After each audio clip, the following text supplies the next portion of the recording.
എന്ന് പറഞ്ഞാൽ ആ താക്കോല് കൊണ്ടാണ് സ്വർഗം തുറക്കാൻ പറ്റുക. ഇഖ്ലാസോടുകൂടി ഒരാൾ ലാ ഇലാഹ ഇല്ലല്ലാ എന്ന് പ്രഖ്യാപിച്ചാൽ അവർക്കാണ് നബി സല്ലല്ലാഹു അലൈഹി വസല്ലമ തങ്ങളുടെ ഷഫാഅത്തിൽ ഉൾപ്പെടാൻ അവസരം ഉണ്ടാകുക. ഉത്ബാന്റെ ഹദീസിൽ തിരുനബി സല്ലല്ലാഹു അലൈഹി വസല്ലമ തങ്ങൾ പറയുകയാണ്, ഇന്നല്ലാഹ ഹറമ അലന്നാരി മൻ ഖാല ലാ ഇലാഹ ഇല്ലല്ലാഹ് യബ്തഗി ബിദാലിക വജ്ഹല്ലാഹ്. അല്ലാഹു നരകത്തീനെ ഹറാമാക്കിയിരിക്കുന്നു. ആരെ? മൻ ഖാല ലാ ഇലാഹ ഇല്ലല്ലാഹ്, ലാ ഇലാഹ ഇല്ലല്ലാഹ് പ്രഖ്യാപിച്ചവനെ. എങ്ങനെ ലാ ഇലാഹ ഇല്ലല്ലാഹ് പ്രഖ്യാപിച്ചവൻ? തെണ്ടൂണനും പറയും ലാ ഇലാഹ ഇല്ലല്ലാഹ് വല്ലതും തരണേ. കുട്ടീനാട്ടണവർ പറയില്ല ലാ ഇലാഹ ഇല്ലല്ലാഹ് വാവു ഉറങ്ങിക്കോ പറയും. ഇത് ലാ ഇലാഹ ഇല്ലല്ലാഹ്. ഫിർഔനെ മുക്കിക്കൊന്നപ്പോൾ സൂറത്ത് ഹൂദിൽ ഫിർഔൻ എന്താ പറഞ്ഞത്? വെള്ളത്തിൽ മുങ്ങാണ്. അല്ലാഹു സുബ്ഹാനഹു വ തആല ഖുർആനെ മുക്കുകയാണ്. പറയുന്നത് ആമൻതു ബിലാ ഇലാഹ ഇല്ലല്ലദീ ആമനത് ബിഹി ബനു ഇസ്രായീൽ. ഇസ്രായേലിയർ വിശ്വസിച്ച ഇലാഹിൽ, അവനല്ലാതെ ഇലാഹില്ല എന്ന് ഞാനിതാ പ്രഖ്യാപിക്കുന്നു എന്ന് പ്രഖ്യാപിച്ചു. അപ്പം അള്ളാഹു ചോദിക്കാൻ ആൻ എപ്പോഴാ? കാരണം എന്താ? അത് മുങ്ങുമ്പോൾ ഇവിടുന്ന് വരുന്ന ലാ ഇലാഹ ഇല്ലല്ലാഹ്, ലാ ഇലാഹ ഇല്ലല്ലാഹ് കൽബിൽ തട്ടി ഇഖ്ലാസോടുകൂടി ഉയരിക്കൊള്ളണം. അങ്ങനെയുള്ള ലാ ഇലാഹ ഇല്ലല്ലാഹ് തിരുനബി പറയുകയാണ്, ഇന്നല്ലാഹ ഹറമ അലന്നാർ മൻ ഖാല ലാ ഇലാഹ ഇല്ലല്ലാഹ് യബ്തഗി ബിദാലിക വജ്ഹല്ലാഹ്. അല്ലാഹുവിൻ്റെ വജ്ഹ് കാംക്ഷിച്ചുകൊണ്ട്, അതാണ് ഇഖ്ലാസോടുകൂടി ലാ ഇലാഹ ഇല്ലല്ലാഹ് പറഞ്ഞവനെ അല്ലാഹു നരകത്തീനെ ഹറാമാക്കിയിരിക്കുന്നു. അപ്പം ലാ ഇലാഹ ഇല്ലല്ലാഹ് എന്ന് പ്രഖ്യാപിച്ചാൽ അത് നിഷ്കളങ്കമായി, നിഷ്കപടമായി, കലർപ്പില്ലാതെ, കളങ്കമില്ലാതെയായിരിക്കണം.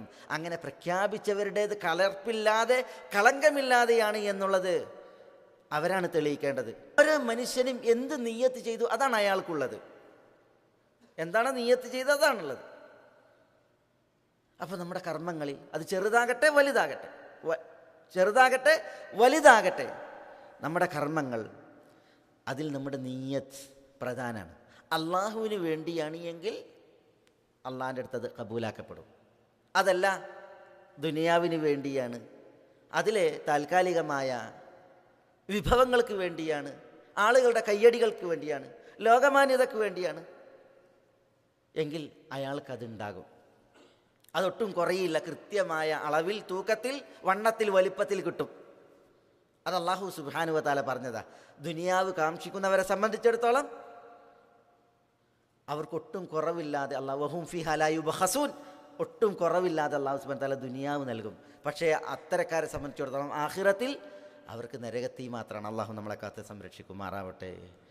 നിയ്യത്ത്, അതിൽ ഇഖ്ലാസ്, നമ്മുടെ ഉദ്ദേശങ്ങളിൽ നമ്മൾ അള്ളാഹുവിനെ കാക്ഷിക്കുക, അള്ളാഹുവിനെ തേടുക എന്നുള്ളത് വളരെ മുഖ്യമാണ്. അതുകൊണ്ടാണ് ഈ ഒരു ഹദീസ് ഉണ്ടല്ലോ, ഇന്നമൽ അഅ്മാലു ബിന്നിയാത്ത്. ഇമാം ബുഖാരി റഹിമഹുല്ല അദ്ദേഹത്തിൻ്റെ സഹീഹിൽ ആദ്യം കൊടുത്ത ഹദീസ് ഇന്നമൽ അഅ്മാലു ബിന്നിയാത്ത്. ഈ ദുനിയാവിൽ, ഭൂമിക്കുപരിയിൽ അള്ളാഹുവിൻ്റെ കിതാബ് കഴിഞ്ഞാൽ ഏറ്റവും മഹനീയമായ കിതാബ് ഏതാ? സഹീഹുൽ ബുഖാരിയാണ്.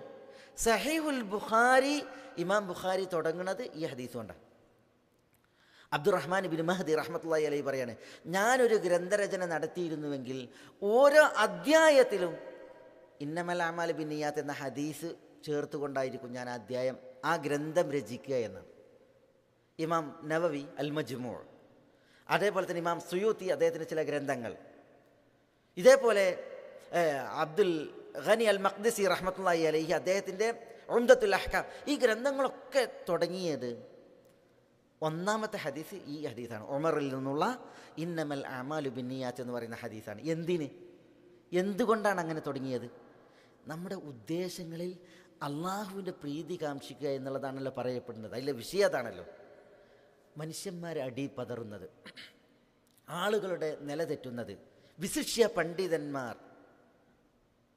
മതം പഠിച്ചവർ, അവരുടെയൊക്കെ താളം തെറ്റുന്നത്, പിഴക്കുന്നത് ഹൃദയവുമായി ബന്ധപ്പെട്ട് നിയ്യത്തുകളുടെ വിഷയത്തിലാണ്. അയിമ്മത്തുകൾ പറയാറുണ്ട്, എത്ര നീയത്ത് ശരിയാക്കാൻ വേണ്ടി ശ്രമിച്ചാലും എനിക്ക് നീയത്ത് ശരിയായിട്ട് കിട്ടുന്നില്ല എന്നാണ്. കർമ്മങ്ങൾ ചെയ്യാൻ പാടുപെടുന്നതിനേക്കാൾ നീയത്ത് ശരിയാക്കാനാണ് ഞങ്ങൾ പാടുപെടുന്നത് എന്നാണ്. കാരണം എന്താ? അബൂ ഹുറൈറയിൽ നിന്നുള്ള സഹിഹായി ഉദ്ധരിക്കപ്പെടുന്ന ഹദീസിൽ തിരുനബി സല്ലല്ലാഹു അലൈഹി വസല്ലം തങ്ങൾ നരകം അള്ളാഹു ആളി കത്തിപ്പിക്കുന്ന ആദ്യത്തെ 3 ഇന്ധനങ്ങളെ കുറിച്ച് പറയുന്നുണ്ട്. റസൂലുള്ളാഹി സ്വല്ലല്ലാഹു അലൈഹി വസല്ലം തങ്ങൾ പറയാണ്, ഉലായിക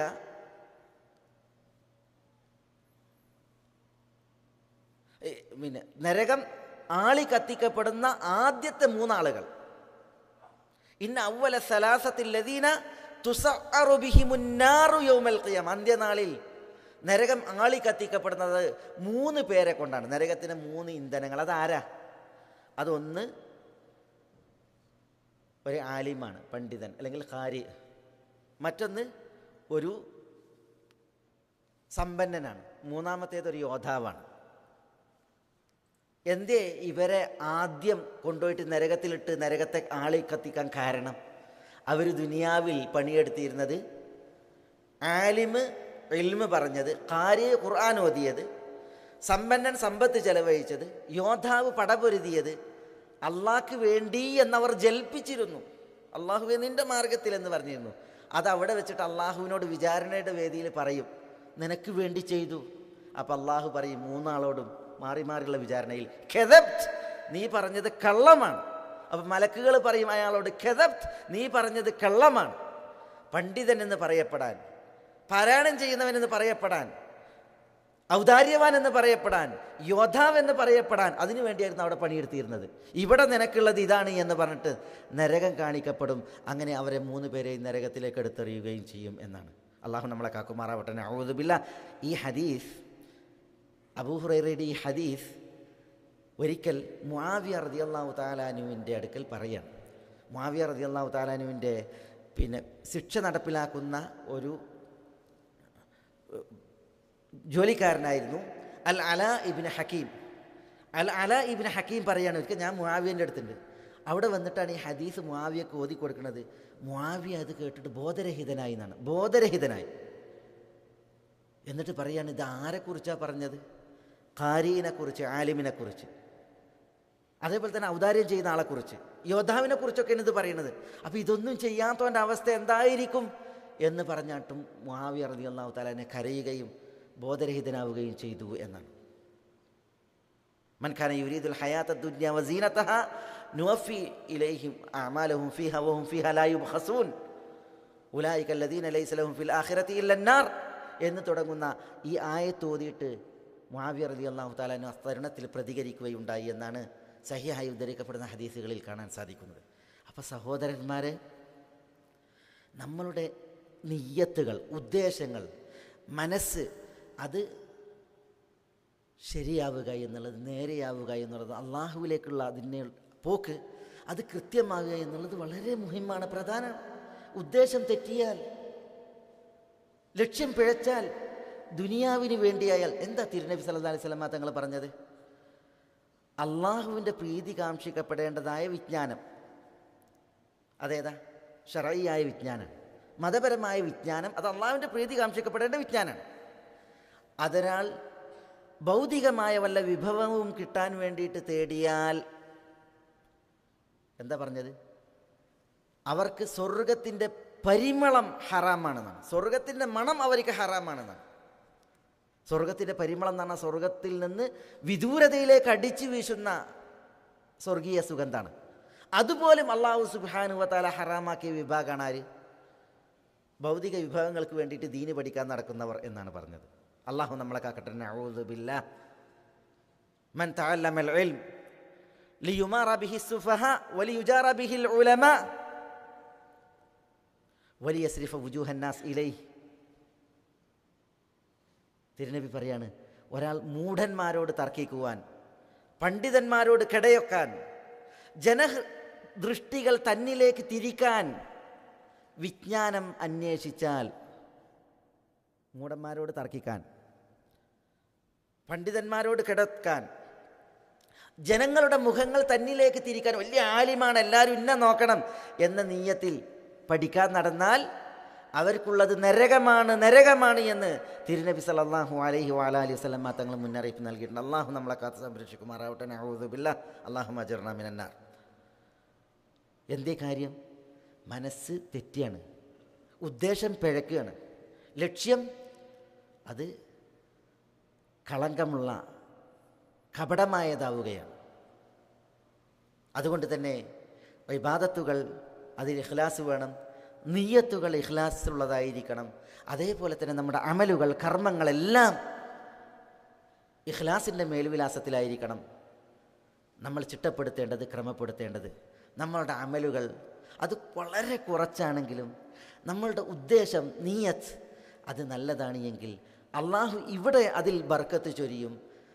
നമുക്ക് മഹത്തരമായത് അള്ളാഹു സുബ്ഹാനഹു വ തആല നാളേക്ക് രേഖപ്പെടുത്തപ്പെടുകയും ചെയ്യും. നബി സല്ലല്ലാഹു അലൈഹി വസല്ലം തങ്ങൾ പറഞ്ഞ ചില തിരുമൊഴികൾ കാണാം. അതിൽ പറയപ്പെടുന്നത് ഇപ്രകാരമാണ്: അമില ഖലീല വ ജുസിയ കസീറ. ചില റിപ്പോർട്ട് അങ്ങനെയാണ്. ചിലരെ കുറിച്ച് റസൂലുള്ളാഹി പറയണ അമില ഖലീല, വളരെ കുറച്ചാണ് അയാൾ കർമ്മം ചെയ്തത്. വ ജുസിയ കസീറ, കുറേ കൂലി കിട്ടി. വേറെ ചിലരെ കുറിച്ച് റസൂലുള്ളാഹി സ്വല്ലല്ലാഹു അലൈഹി വസല്ലം തങ്ങൾ പറഞ്ഞു അമില ഖലീല, കുറച്ചാണ് പ്രവർത്തിച്ചത്. ഉജിറ കസീറ, എന്നാൽ വലിയ കൂലിയാണ്, കൂടുതൽ കൂലിയാണ് അയാൾ നേടിയത് എന്ന് പറഞ്ഞു. ആ വിഷയത്തിൽ ചില സംഭവങ്ങൾ കാണാം. ബറാ ഇബ്നു ആസിബ് റളിയല്ലാഹു അൻഹുവിൽ നിന്ന് റിവായത്ത് ചെയ്യുന്ന, നിർത്താൻ സമയമായ, ബറാ ഇബ്നു ആസിബ് റളിയല്ലാഹു അൻഹുവിൽ നിന്ന് റിവായത്ത് ചെയ്യപ്പെടുന്ന ഒരു ഹദീസ് ഇമാം ബുഖാരി മുസ്ലിം റിവായത്ത് ചെയ്യുന്ന ഹദീസാണ്. അതിൽ ഒരു യുദ്ധത്തിന് തൊട്ട് മുമ്പായിട്ട്, ചില റിപ്പോർട്ടുകളിൽ അത് ഉഹദ് യുദ്ധമാണ് എന്ന് പറയപ്പെടുന്നു. ഏതായാലും ഒരു യുദ്ധത്തിന് തൊട്ട് മുമ്പായിട്ട് ഒരു അമുസ്ലിം റസൂലുള്ളാഹി സ്വല്ലല്ലാഹു അലൈഹി വസല്ലം തങ്ങളുടെ അടുക്കൽ വന്നു. അയാൾ അദ്ദേഹത്തിൻ്റെ ശിരോകവചം, ഇരുമ്പിൻ്റെ ശിരോകവചമൊക്കെ ധരിച്ചിട്ടാണ് അയാൾ വന്നത്. അയാൾക്ക് വേണ്ടത് റസൂലുള്ളാഹി സ്വല്ലല്ലാഹു അലൈഹി വസല്ലം തങ്ങളോട് ഒത്തുകൂടി ജിഹാദിൽ പങ്കെടുക്കണം, ഉഹദിൽ മുസ്ലിമീങ്ങളോടൊപ്പം സംബന്ധിക്കണം. നബി സല്ലല്ലാഹു അലൈഹി വസല്ലം തങ്ങൾ പറഞ്ഞു, നിങ്ങൾ ഇസ്ലാം സ്വീകരിക്കുക. അയാൾ ഇസ്ലാം സ്വീകരിച്ചു. എന്നിട്ട് ജിഹാദിൽ പങ്കെടുക്കാൻ പറഞ്ഞു. ഇസ്ലാം സ്വീകരിച്ച് അയാൾ ജിഹാദിൽ പങ്കെടുത്തു. അടർക്കളത്തിലേക്ക് ഇറങ്ങി ഏതാനും കാൽവെപ്പുകളാണ്, ഏതാനും ശ്രമങ്ങളാണ്. ധീരധീരമായ പോരാട്ടത്തിന് വേണ്ടി നിയ്യത്ത് ചെയ്ത ആ മനുഷ്യൻ ഉഹദ് രണാങ്കണത്തിൽ പടയോട്ടത്തിൻ്റെ തുടക്കത്തിൽ ഷഹീദാവുകയാണ്. അയാളെ നോക്കിയാണ് റസൂലുള്ളാഹി സ്വല്ലല്ലാഹു അലൈഹി വസല്ലം തങ്ങൾ പറഞ്ഞത് അമില ഖലീല വജുസിയ കസീറ, വളരെ കുറച്ചാണ് ചെയ്തത്, പക്ഷെ വലിയ പ്രതിഫലമാണ്. ഒരു ഷഹീദിൻ്റെ പ്രതിഫലം എത്ര? ഒരാൾ ഷഹീദായാൽ അയാൾക്കുള്ള പുണ്യങ്ങൾ എത്രയാണ്, അയാൾക്ക് അരുളപ്പെടുന്ന അനുഗ്രഹങ്ങൾ എത്രയാണ്, അതെല്ലാം അയാൾ ഏറ്റിയാണ് യാത്രയായത്. എന്തേ കാര്യം? മനസ്സ് നന്നായിരുന്നു, കുറച്ച് അമലിനോടൊപ്പം എന്നുള്ളതാണ്. മറ്റൊരു സംഭവം സുനനുൽ ബൈഹഖിയിൽ ഇമാം ബൈഹഖി റിപ്പോർട്ട് ചെയ്താണ്. അതിൻ്റെ ഒരു അലസിൽ ഷെയ്ഖ് അൽബാനി പറഞ്ഞു ഇബ്നു മാജയിലും മറ്റുമൊക്കെ ഉണ്ട്. ഏതായാലും ആ സംഭവത്തിലുള്ളത് റസൂലുള്ളാഹി സ്വല്ലല്ലാഹു അലൈഹി വസല്ലം തങ്ങൾ ഒരു യാത്രികനെ കാണുകയാണ്. തിരുനബിയുടെ ഒരു യാത്രയിൽ ഒരു യാത്രികനെ കാണുമ്പോൾ തിരുനബി പറയാണ്, എന്നെ ലക്ഷ്യമാക്കിയാണ് അയാൾ വരുന്നത്. അയാളെ സ്വീകരിച്ചു. ഒട്ടകപ്പുറത്ത് വന്ന വ്യക്തി റസൂലുള്ളാഹിയെ ലക്ഷ്യമാക്കിയിട്ടാണ് വരുന്നത്. അങ്ങനെ നബി സല്ലല്ലാഹു അലൈഹി വസല്ലം തങ്ങളോട് പറഞ്ഞു, ഞാൻ ഇസ്ലാം സ്വീകരിക്കാൻ വന്ന ആളാണ്. തിരുനബി സല്ലല്ലാഹു അലൈഹി വസല്ലം തങ്ങൾ ഇസ്ലാമിനെ അദ്ദേഹത്തിന് അവതരിപ്പിച്ചു. അദ്ദേഹം ഇസ്ലാം സ്വീകരിച്ചു. ഇസ്ലാം സ്വീകരിച്ച് അദ്ദേഹം ഒട്ടകപ്പുറത്ത് കയറി തെല്ലൊന്ന് അങ്ങോട്ട് മാറിയതാണ്. അപ്പോൾ ഈ പെരിച്ചാഴി അല്ലെങ്കിൽ എലികൾ മാന്തിയ ഒരു സ്ഥലമുണ്ടായിരുന്നു. അവിടെ അയാളുടെ ഒട്ടകത്തിൻ്റെ കാല് താണുപോയി. അങ്ങനെ ഒട്ടകപ്പുറത്ത് ഈ മനുഷ്യൻ തലകുത്തി വീണു. അദ്ദേഹത്തിൻ്റെ പെരടി ഒടിഞ്ഞ് അദ്ദേഹം മരിച്ചു. കലിമ ചൊല്ലി ഏതാനും മിനിറ്റുകൾ ഒട്ടകപ്പുറത്തുനിന്ന് അദ്ദേഹം വീണു. അദ്ദേഹത്തിൻ്റെ തലയൊടിഞ്ഞ് അദ്ദേഹം മരണപ്പെട്ടു. നബി സല്ലല്ലാഹു അലൈഹി വസല്ലം തങ്ങൾ ചില റിപ്പോർട്ടുകളിൽ കാണാം മുഖം തിരിച്ചു എന്നാണ്. എന്താ തിരുനബി സല്ലല്ലാഹു അലൈഹി വസല്ലം തങ്ങൾ പറഞ്ഞത്? അദ്ദേഹത്തിൻ്റെ വിഷയത്തിൽ പറഞ്ഞത് അമില ഖലീലൻ വ ഉജ്റ കസീറൻ, വളരെ കുറച്ചാണ് ചെയ്തത്, പക്ഷെ വലിയ കൂലിയാണ് അദ്ദേഹത്തിന് ലഭിക്കുകയുണ്ടായത്. ഞാൻ മുഖം തിരിച്ചത് നിങ്ങൾ കണ്ടില്ലേ? അദ്ദേഹത്തിന് മലക്കുകൾ, ചില റിപ്പോർട്ടുകളിൽ സ്വർഗീയ ഹൂറുകൾ, സ്വർഗത്തിലെ പഴങ്ങൾ അദ്ദേഹത്തിൻ്റെ വായയിലേക്ക് തിരികെ വെക്കുന്നത് ഞാൻ കണ്ടു. അദ്ദേഹത്തെ തീറ്റുന്നത് ഞാൻ കണ്ടു മരിച്ചിട്ട്. അതിൽ നിന്നാണ് ഞാൻ മുഖം തിരിച്ചത്. അദ്ദേഹം വിശന്നു വലഞ്ഞാണ് എൻ്റെ മുന്നിലേക്ക് ഇസ്ലാം സ്വീകരിക്കുവാനുള്ള ആഗ്രഹത്തിൽ വന്നത് എന്ന് മലക്കുകൾ അദ്ദേഹത്തിന് സ്വർഗീയ ഫലങ്ങൾ തിന്നാൻ കൊടുത്തപ്പോൾ, തീറ്റുന്നത് കണ്ടപ്പോൾ എനിക്ക് മനസ്സിലായി എന്നാണ് റസൂലുള്ളാഹി സ്വല്ലല്ലാഹി അലൈഹി വസല്ലം തങ്ങൾ പറഞ്ഞത്. മുസ്ലിമീങ്ങൾക്ക് ഖബറൊരുക്കുമ്പോൾ അത് ലഹദാണോ ഷക്കാണോ? ലഹദാണ് ഇവിടെ ഒരുക്കപ്പെടുന്ന ഖബർ. ഷക്ക് എന്ന് പറഞ്ഞാൽ നമ്മുടെ നാട്ടിലൊരുക്കുന്ന ഖബർ. അതാണ് വേണ്ടത്, ഏതാണ് നല്ലത് എന്ന വീക്ഷണം രേഖപ്പെടുത്തുമ്പോൾ പണ്ഡിതന്മാർ കൊടുക്കുന്ന ഹദീസ് ഈ ഹദീസാണ്. ആ ഒരു കർമ്മശാസ്ത്ര വിഷയത്തിൽ ഈ ഒരു ഹദീസാണ് അതിൽ കൊടുക്കാറുള്ളത്. കാരണം ഈ സഹാബിയുടെ, ഈ ആറാബിയുടെ വിഷയത്തിൽ, യാത്രികൻ്റെ വിഷയത്തിൽ സഹാബികൾ ചോദിച്ചു റസൂലുള്ളാഹിയോട്, ഇദ്ദേഹത്തിന് നമ്മൾ ലഹദാണോ ഒരുക്കേണ്ടത് ഷക്കാണോ ഒരുക്കേണ്ടത്? അപ്പോൾ റസൂലുള്ളാഹി സ്വല്ലല്ലാഹി അലൈഹി വസല്ലം തങ്ങൾ അദ്ദേഹത്തിന് ലഹദ് ഒരുക്കാൻ പറയുകയുണ്ടായി എന്നാണ്. ഞാൻ പറഞ്ഞു വരുന്നത് നമ്മുടെ വിഷയം അതല്ല. നമ്മുടെ വിഷയം കലിമ ചൊല്ലി ഈ ദീനിൽ മെമ്പറായി ഏതാനും നിശ്വാസങ്ങൾ മാത്രം ഈ ദീനിൽ വിശ്വസിച്ച ഒരു വ്യക്തിയെക്കുറിച്ച് തിരുനബി പറയുകയാണ്. കുറച്ച് ചെയ്തു, കൂടുതൽ നേടി. എന്താണ് അദ്ദേഹത്തിന് അത് നേടിക്കൊടുത്തത്? അതാണ് അദ്ദേഹത്തിൻ്റെ ആ നല്ല മനസ്സ്. ഏത് നല്ല മനസ്സ്? അള്ളാഹുവിൽ വിശ്വസിച്ച് അള്ളാഹുവെ ലക്ഷ്യമാക്കിയ നിഷ്കളങ്കമായ നിഷ്കപടമായ ഇഖ്ലാസിൻ്റെ മനസ്സ്. അതുകൊണ്ട് സഹോദരന്മാരെ, നമ്മളുടെ ഉദ്ദേശങ്ങൾ, നിയ്യത്തുകൾ അത് മഹനീയമായാൽ, അമലുകൾ അത് കുറവാണെങ്കിലും അതിന് മഹത്വം വളരെ വലുതാണ്. മൻ ബന ലില്ലാഹി മസ്ജിദൻ, തിരുനബി പറയുകയാണ്, ഒരാൾ അള്ളാഹുവിന് വേണ്ടി ഒരു പള്ളി പണിതാൽ, ചില റിപ്പോർട്ടുകളിൽ മഫ്ഖസി ത്വയ്രിൻ, ഒരു പക്ഷി മുട്ടയിടാൻ വേണ്ട സ്ഥലം, അത്ര വലിപ്പമുള്ള പള്ളിയായാലും മതി. ഒരു പക്ഷിക്കുഞ്ഞ് അല്ലെങ്കിൽ പക്ഷി അത് മുട്ടയിടാൻ എത്ര സ്ഥലം വേണം? ഇനി അത്ര വലിപ്പമുള്ളതായാലും അല്ല, ചെറുതാണെങ്കിലും എന്ന ഉദ്ദേശം. അള്ളാഹുവിന് വേണ്ടി, അതാണ് മൻ ബനാലില്ല, അള്ളാഹുവിന് വേണ്ടി, അതാണ് ഇഖ്ലാസ്. ഒരു പള്ളി പണിതാൽ എന്താ റസൂലുള്ളാഹി സ്വല്ലല്ലാഹി അലൈഹി വസല്ലം തങ്ങൾ പറഞ്ഞത്? എന്താ അതിന് പറഞ്ഞത്? എന്താ അതിൻ്റെ, ഇങ്ങനെ ഒരു പള്ളി പണിതാൽ എന്താ അതിൻ്റെ പ്രതിഫലം? എന്താ? ബനല്ലാഹു ലഹു ബൈതൻ ഫിൽ ജന്ന, അയാൾക്ക് സ്വർഗത്തിൽ അല്ലാഹു സുബ്ഹാനഹു വ തആല ഒരു വീട് പണിയുന്നതാണ്, ഒരു സ്വർഗീയ കൊട്ടാരം. ആർക്ക്? ചെറുതെങ്കിലും ഒരു പള്ളി പണിതവന്. പക്ഷേ പള്ളി പണിയുന്നവൻ ചെറുതായിക്കോട്ടെ, എങ്ങനെ പണിയണം? ലില്ലാ, അള്ളാഹുവിന് വേണ്ടിയിട്ട് പണിയണം, ഇഖ്ലാസോട് കൂടിയിട്ട് പണിയണം. അതാണ് അതിൻ്റെ താല്പര്യം.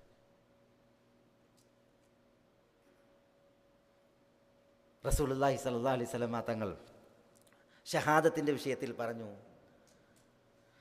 മൻ തലബ ഷഹാദത സാദിഖൻ മിൻ ഖൽബിഹി ബല്ലഗഹു അല്ലാഹു മനാസില ശുഹദാ വലൗ മാത അലാ ഫിറാശിഹി. മൻ തലബ ഷഹാദ സാദിഖൻ മിൻ ഖൽബിഹി, ഒരാൾ ഹൃദയത്തിൽ തട്ടി സത്യസന്ധതയിൽ അള്ളാഹുവിനോട് ഷഹാദത്ത് തേടിയാൽ, അള്ളാഹു നിൻ്റെ മാർഗത്തിൽ ഒരു ഷഹീദായി മരിക്കണം എനിക്കെന്നുള്ളത് അള്ളാഹുവിനോട് ആത്മാർത്ഥമായിട്ട് ഒരാൾ തേടിയാൽ, ബല്ലഗഹുല്ലാ മനാസില ശുഹദ, അയാളെ അള്ളാഹു ഷഹീദുമാരുടെ പദവികളിൽ എത്തിക്കും എന്നാണ്. ഷഹീദുമാരുടെ പദവി എന്ന് പറഞ്ഞാൽ എന്താ? നബി സല്ലല്ലാഹു അലൈഹി വസല്ലം തങ്ങൾ പറയുകയാണ്, ഇന്ന ഫിൽ ജന്നതി മിഅത ദറജ, സ്വർഗത്തിൽ 100 ദറജകളുണ്ട് എന്നാണ്. 100 സ്വർഗീയ ദറജകൾ. ഓരോ ദറജ എങ്ങനെ? ആകാശഭൂമികൾക്കിടയിലുള്ള വിശാലതയിലാണ് ആ ദറജകൾ. അങ്ങനത്തെ 100 ദറജ അള്ളാഹു ഒരുക്കിയത് ആർക്കാ? അത് അള്ളാഹുവിൻ്റെ മാർഗത്തിൽ ജിഹാദ് ചെയ്യുന്നവർക്കാണ്. അതിൽ ഷഹീദായാൽ അവരുടെ മഹത്വം എത്രയാണ്, അവരുടെ പുണ്യം എത്രയാണ്. ആദ്യ തുള്ളി രക്തം തെറിക്കുന്നതോടുകൂടി ഷഹീദിന് പൊറുക്കപ്പെടും. സ്വർഗീയ ഹൂറുകളിൽ അയാൾ ഉദ്ദേശിക്കുന്നത് അയാൾക്ക് വിവാഹം കഴിക്കപ്പെടും. ഖബർ ശിക്ഷയിൽ നിന്നുള്ള നിർഭയത്വം, അന്ത്യനാളിലെ അൽ ഫസഉൽ അക്ബർ, ഏറ്റവും വലിയ ഭീതിയിൽ നിന്നുള്ള നിർഭയത്വം അയാൾക്ക് അരുളപ്പെടും. അയാളുടെ കുടുംബത്തിൽ വിശ്വാസികളായ 70 പേർക്ക് ഷഫാഅത്തിനുള്ള അനുവാദം അയാൾക്ക് നൽകപ്പെടും. ഇതൊക്കെ ഒരു ഷഹീദിൻ്റെ മഹത്വമാണ്. ഒരാൾ ഷഹാദത്ത് അത് ഇഖ്ലാസോടുകൂടി സത്യസന്ധതയിൽ അള്ളാഹുവിനോട് തേടിയാൽ, ആ വ്യക്തിയെ, അയാൾ ഷഹീദായിട്ടില്ലെങ്കിലും ശുഹദാക്കളുടെ പദവികളിൽ അള്ളാഹു എത്തിക്കും. വലൗ മാത അലാ ഫിറാശിഹി, അയാൾ അയാളുടെ വിരിപ്പിൽ കടന്ന് മരിച്ചാലും ശരി എന്നാണ് ഹബീബായ റസൂലുള്ളാഹി സ്വല്ലല്ലാഹു അലൈഹി വഅലാ അലിഹി വസല്ലം തങ്ങൾ പറഞ്ഞത്. എന്തേ ഈ ഒരു മഹത്വം, ഈ ഒരു പുണ്യം, ഈ ഒരു അനുഗ്രഹം ഈ ഒരു വ്യക്തിയെ തേടിയെത്തിയത്? അതാണ് അയാളുടെ ഖൽബിൻ്റെ തെളിമയും ഹൃദയത്തിൻ്റെ വിശുദ്ധിയും മനസ്സിൻ്റെ പരിശുദ്ധിയും. കാപട്യല്ല, കളങ്കല്ല, ചളികെട്ടിയ മനസ്സല്ല, പിന്നെയോ അള്ളാഹുവിന് നിഷ്കളങ്കമായ, അള്ളാഹുവിൻ്റെ വജിഹിൽ നിഷ്കളങ്കമായ മനസ്സാണുള്ളത് എന്നതിനാലാണ്. ഉബയ്യ് റളിയല്ലാഹു തആല അൻഹു മദീനയിൽ നിന്നൊരു ചരിത്രം നമ്മോട് ഉദ്ധരിച്ചിട്ടുണ്ട്. അതെന്താണ്? ഉബയ്യിൻ്റെ ഒരു ബന്ധു, അല്ലെങ്കിൽ മദീനയിലെ ഒരു വ്യക്തി, ചില റിപ്പോർട്ടുകളിൽ ഉബയ്യിൻ്റെ ബന്ധു എന്നാണുള്ളത്. ഏതായാലും അദ്ദേഹത്തിൻ്റെ വീട് മദീനയിൽ മസ്ജിദുൻ നബവിയിൽ നിന്ന് ഏറ്റവും വിദൂരതയിലായിരുന്നു. മദീനത്തെ പള്ളിയിൽ നിന്ന് ഏറ്റവും വിദൂരത്തിലാണ് അദ്ദേഹത്തിൻ്റെ വീട്. ഹദീസിൽ പറയുന്നത്, എന്നാൽ റസൂലുള്ളാഹി സ്വല്ലല്ലാഹി അലൈഹി വസല്ലം തങ്ങളോടൊപ്പം ഒരു നിസ്കാരവും അദ്ദേഹത്തിന് നഷ്ടപ്പെട്ടിട്ടില്ല. ഒരു നിസ്കാരവും നഷ്ടപ്പെട്ടിട്ടില്ല. മസ്ജിദുൻ നബവിയിൽ മദീനത്തെ വീടുകളുണ്ടല്ലോ, എത്ര ഉണ്ട്? ഇദ്ദേഹത്തിൻ്റെ വീട് ഏറ്റവും വിട്ടാണ്. പക്ഷേ റസൂലുള്ളാഹി സ്വല്ലല്ലാഹി അലൈഹി വസല്ലം തങ്ങളോടൊപ്പം മസ്ജിദുൻ നബവിയിൽ ഒരു നിസ്കാരവും അദ്ദേഹത്തിന് നഷ്ടപ്പെട്ടിട്ടില്ല. അപ്പോൾ ഉബയ്യും കൂട്ടരും പറഞ്ഞ്, സുഹൃത്തെ, നിങ്ങളൊരു ഹിമാറിനെ, കഴുതയെ വാങ്ങിയാൽ ആ കഴുതപ്പുറത്ത് നിങ്ങൾക്ക് നിസ്കാരത്തിന് വന്നൂടെ? എങ്കിൽ നിങ്ങൾക്ക് മരുഭൂമി ചൂടായാൽ ആ ചൂട് പ്രശ്നമല്ല.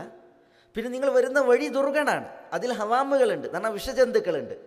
അപ്പോൾ ഈ വിഷജന്തുക്കളെ നിങ്ങൾക്ക് പേടിക്കണ്ട.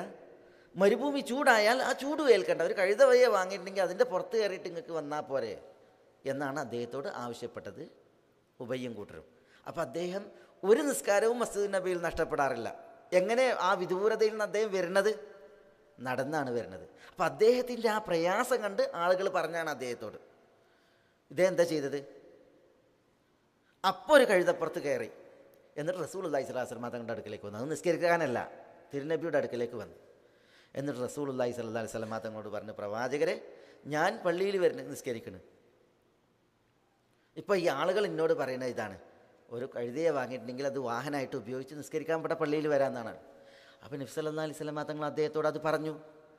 അപ്പോൾ അദ്ദേഹം പറയുകയാണ്, റസൂലേ, എൻ്റെ കാലടികൾക്ക് എനിക്ക് കൂലി രേഖപ്പെടുത്തപ്പെടണം. പള്ളിയിലേക്ക് നടന്നു വന്ന് ആ കാൽപ്പാടുകൾ എനിക്ക് വേണ്ടി രേഖപ്പെടുത്തപ്പെടണം. അങ്ങനെ പള്ളിയിലെത്തിയതിനുള്ള കൂലി എനിക്ക് ലഭിക്കണം. അതിനാണ് ഞാൻ ഇങ്ങനെ സാഹസപ്പെട്ട് ഞാൻ വരുന്നതെന്ന് പറഞ്ഞപ്പോൾ തിരുനബി സല്ലല്ലാഹു അലൈഹി വസല്ലം തങ്ങൾ പറഞ്ഞത് എന്താ? തിരുനബി പറഞ്ഞത്, നിങ്ങൾ നീയത്താക്കിയതെല്ലാം നിങ്ങൾക്കുണ്ട് എന്നാണ്. നിങ്ങൾ ഇഹ്തിസാബ് ചെയ്തത്, പ്രതിഫലം കാക്ഷിച്ച് അള്ളാഹുവിന് വേണ്ടി ചെയ്യുന്ന അമലുകൾ, അതെല്ലാം നിങ്ങൾക്കുണ്ട് എന്ന് പറഞ്ഞ് റസൂലുള്ളാഹി സ്വല്ലല്ലാഹി അലൈഹി വസല്ലം തങ്ങൾ അദ്ദേഹത്തിൻ്റെ നീയത്ത് അത് പ്രവർത്തിക്കുവാൻ വിടുകയുണ്ടായി എന്നാണ് സഹിഹായി ഉദ്ധരിക്കപ്പെടുന്ന ഈ ഹദീസിലുള്ളത്. അപ്പോൾ മഹത്തായ പ്രതിഫലവും പുണ്യവും അനുഗ്രഹവും അത് നേടിക്കൊടുത്തത് അദ്ദേഹത്തിൻ്റെ ആ ശുദ്ധമായ തെളിഞ്ഞ ഇഖ്ലാസുള്ള മനസ്സാണ് എന്നാണ് ഈ ചരിത്രത്തിൽ നിന്ന് സഹോദരന്മാരെ നമ്മൾ വായിക്കുന്നത്, മനസ്സിലാക്കുന്നത്. ഞാൻ എൻ്റെ വാക്കുകൾ നീട്ടി സംസാരിക്കുന്നില്ല, സമയം ഇവിടെ അതിക്രമിച്ചു. നമ്മൾ ഈ ദുനിയാവിൻ്റെ പരപ്പിൽ പലവിധ പരീക്ഷണങ്ങളിൽ പരീക്ഷിക്കപ്പെടുന്നവരും പണിയെടുക്കുന്നവരുമാണ്. നമ്മൾ നമ്മുടെ ഉദ്ദേശങ്ങളും അതേപോലെ തന്നെ നമ്മുടെ അമലുകളും നമ്മുടെ വാക്കുകളും അത് റബ്ബിൻ്റെ പ്രീതിക്ക് അള്ളാഹുവിൻ്റെ വജു ഉദ്ദേശിച്ച് നേരാം വിധം ചൊവ്വായ വിധം ഉപയോഗിച്ചില്ല എങ്കിൽ നമ്മുടെ ശ്രമങ്ങൾ, അധ്വാനങ്ങൾ, നമ്മുടെ പറച്ചിൽ ഇതെല്ലാം വൃഥാവേലയും അനുഗ്രഹം കെട്ടതുമാവുകയാണ്. അതുകൊണ്ട് നമ്മൾ അള്ളാഹുവിനോട് ആത്മാർത്ഥമായി നമ്മുടെ അമലുകളിൽ, നിയ്യത്തുകളിൽ ഇഖ്ലാസ് ഉണ്ടാക്കുവാൻ ദുആയിരക്കുക. ആത്മാർത്ഥമായിട്ടുള്ള പ്രവർത്തനത്തിൽ നമ്മൾ കഴിവിൻ പടി പണിയെടുക്കുക. സച്ചരിതരായ നമ്മളുടെ മുൻഗാമികൾ ഒരു നല്ല നീയത്തിന് വേണ്ടി, നേരായ നീയത്തിന് വേണ്ടിയിട്ട് അവർ ആത്മാർത്ഥമായി പണിയെടുത്തിരുന്നു. അവർ അള്ളാഹുവിനോട് ദുആ ചെയ്തിരുന്നു.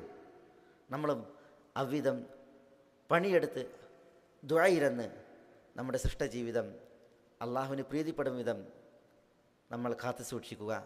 മേലായ റബ്ബ് സുബ്ഹാനഹു വ തആല നമ്മളെ എല്ലാവരെയും എല്ലാവിധ നന്മകൾക്കും അനുഗ്രഹിക്കുമാറാവട്ടെ. റബ്ബിൻ്റെ തൗഫീഖേക്ക് അള്ളാഹു നമ്മളെല്ലാവരെയും തുണക്കുമാറാവട്ടെ. അള്ളാഹുവിന് വഴിപ്പെട്ട് ജീവിക്കുവാനുള്ള ആയുരാരോഗ്യം അള്ളാഹു നമുക്കെല്ലാവർക്കും ഏറ്റി നൽകുമാറാവട്ടെ. അള്ളാഹു ലോകമാന്യതയിൽ നിന്നും കാപട്യങ്ങളിൽ നിന്നും അള്ളാഹു നമ്മളെ കാത്ത് സംരക്ഷിക്കുമാറാവട്ടെ. അള്ളാഹു ഈ പുണ്യത്തിൻ്റെ വേദിയിൽ നമ്മളെ ഒരുമിച്ച് കൂട്ടിയതുപോലെ അവൻ്റെ വിശാലമായ സ്വർഗത്തിൽ തിരുനബി സല്ലല്ലാഹു അലൈഹി വസല്ലം തങ്ങളെയും കുടുംബത്തെയും നമ്മുടെ അയൽവാസികളായി നിശ്ചയിച്ചുകൊണ്ട് നമ്മളെല്ലാവരെയും അള്ളാഹു സ്വർഗത്തിൽ ഒരുമിച്ച് കൂട്ടി അനുഗ്രഹിക്കുമാറാവട്ടെ. അള്ളാഹു നമ്മളോട് ദുആക്ക് വസിയത്ത് ചെയ്തവരുടെ നല്ല ഉദ്ദേശങ്ങൾ അള്ളാഹു അവർക്ക് നിറവേറ്റി കൊടുക്കുമാറാവട്ടെ. രോഗം കൊണ്ട് വലയുന്നവരുടെ രോഗങ്ങൾക്ക് അള്ളാഹു ശിഫയും ആഫിയത്തും കനിയുമാറാവട്ടെ. അള്ളാഹു സുബ്ഹാനഹു വതആല നമ്മുടെ കൂട്ടത്തിൽ രോഗം കൊണ്ട് വലയുന്നവരുടെ രോഗങ്ങൾക്ക് ശിഫ നൽകുമാറാവട്ടെ. കടമുള്ളവരുടെ കടങ്ങളെ വീട്ടി നൽകുമാറാവട്ടെ. നമ്മുടെ മനസ്സിൽ നമ്മൾ കൊണ്ടു നടക്കുന്ന നമ്മുടെ നല്ല ഉദ്ദേശങ്ങൾ അള്ളാഹു നമുക്ക് നിറവേറ്റി തരുമാറാവട്ടെ. അള്ളാഹു നമുക്കെല്ലാവർക്കും സ്വർഗം പ്രദാനം ചെയ്യുമാറാവട്ടെ. നരകത്തിൽ നമ്മളെല്ലാവരെയും അള്ളാഹു മോചിപ്പിക്കുമാറാവട്ടെ. അല്ലാഹുമ്മ ഗ്ഫിർ ലിൽ മുഅ്മിനീന വൽ മുഅ്മിനാത്ത് വൽ മുസ്ലിമീന വൽ മുസ്ലിമാത്ത് അൽ അഹ്യാഇ മിൻഹും വൽ അംവാത്ത് ഇന്നക മുജീബു ദഅവാതി യാ ഖാദിയൽ ഹാജാത്ത്. അല്ലാഹുമ്മ അഇസ്സൽ ഇസ്ലാമ വൽ മുസ്ലിമീൻ വഅദില്ല ശിർക വൽ മുശ്രികീൻ വദമ്മിർ അഅദാഅക അഅദാഅൽ മില്ലത്തി വദ്ദീൻ واحفظ اللهم هذا البلد آمنا مطمئنا رخاء سخاء وسائر ديار المسلمين. اللهم صل على محمد وعلى آل محمد كما صليت على إبراهيم وعلى آل إبراهيم إنك حميد مجيد. اللهم بارك على محمد وعلى آل محمد كما باركت على إبراهيم وعلى آل إبراهيم إنك حميد مجيد. وآخر دعوانا أن الحمد لله رب العالمين. السلام عليكم ورحمة الله.